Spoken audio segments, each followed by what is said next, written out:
I know a number of third-party providers. It could be your website provider. It could be a Vista Dash or other tool that has gone in and set up conversion goals on your behalf.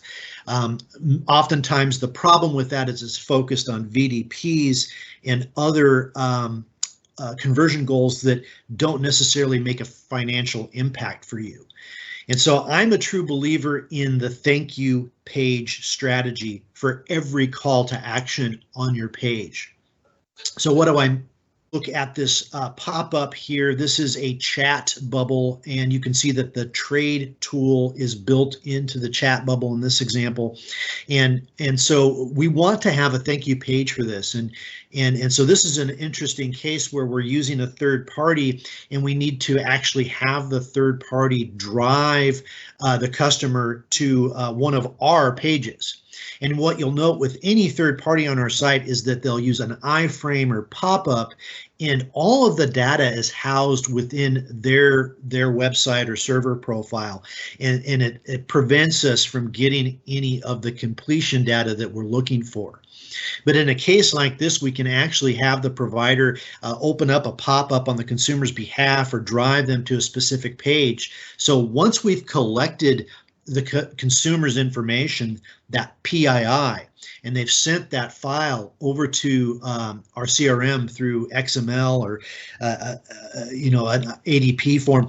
What we can do here is then have that data housed within our website via the thank you page. So here's another call to action, a very common call to action. So it's the unlock our low price. So this one's a little bit trickier because we want to keep the consumer on the page, but within this we have a form that opens, and then as soon as the consumer fills out their PII, we can do a brief thank you summary, just saying, hey, thank you for giving us your information. By the way, all our prices are now unlocked. And then here we have the Kelley Blue Book Instant Trade-in offer as an example on here. And again, here's an example where Kelley Blue Book has given all the information to the consumer, and then we need to ask Kelley Blue Book to redirect the experience back to our own thank you page. So we have a completion on this item. So what does this look like? Well, we want to build landing pages for each of these thank yous, and I want to be pretty specific with each one. So in this example, I have thank you for unlocking our low price, and you can see in my URL description, I've used the exact verbiage I used on my call to action. And this will allow me, as I'm doing the analytics for these pages, to really understand what the customer did and what's driving the conversion there. And so I had the chat bubble as an example. And again, this one's a little tricky, but once we get that PII, we want the chat company to force load probably a pop-up or a redirect to a thank you page for just telling the customer we appreciate them interacting with us and that we'll be in contact with them again shortly. And so in the example I showed, I'll also have to have the trade tool that's built into the chat thank you page.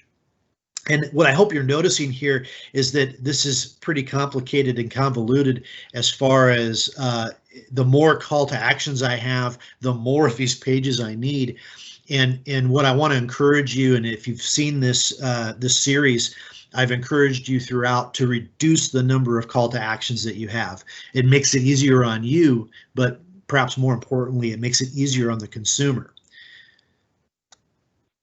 So many of you have a test drive landing page or a test drive form conversion, and here's an opportunity for you to really improve the customer experience. And so you have this confirmation page after they fill out the form completion. And if we're doing a really good job on this page, we'll have a text opt-in on that form completion. And so when we go to the confirmation page, you can tell the customer exactly what to expect, that we're going to reach out to them via text shortly to confirm their appointment. Maybe we want to explain that the BDC will be handling this and communicating with them moving forward. And maybe we want to go as far as having a video as to what the customer should do when they arrive at the store. And similarly, we want to do this with our scheduled service appointment. And again, this is tricky in that you're dealing with a third party that has their own landing page and their own confirmation page. But rather than utilizing that internal page for them, let's have them redirect to our page where, again, we have a good customer experience where we tell them what's going to happen next. And maybe we want to have a video there of where to go when they show up for service and whether or not they should wait for the ASM or approach the desk.